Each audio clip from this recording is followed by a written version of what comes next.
Esos conciertos que hace la Orquesta Sinfónica de Bilbao son muy interesantes por dos motivos.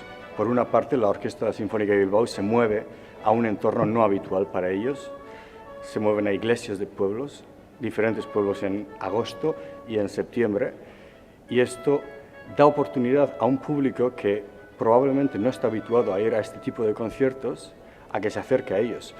Aunque estos conciertos sean cortos, para que sean un poco más asequibles a todos los públicos, tiene el mismo formato que hoy en día tiene cualquier concierto de un concierto sinfónico.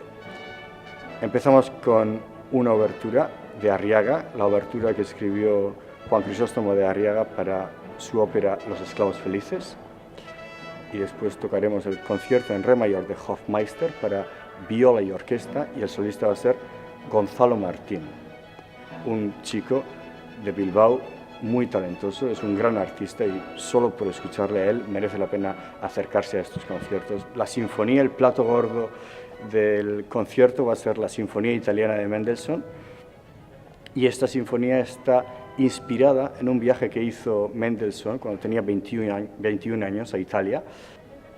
Pues él también dijo a su hermana que esta era la sinfonía más alegre que él jamás habría escrito. Oso sinfoni alaia da, oso energi positibo duen sinfonia bat. Beraz, kontzertu betara etortziko beta baldin baduzue, etorri eta asko disfrutatuko duzue kontzertu honetaz.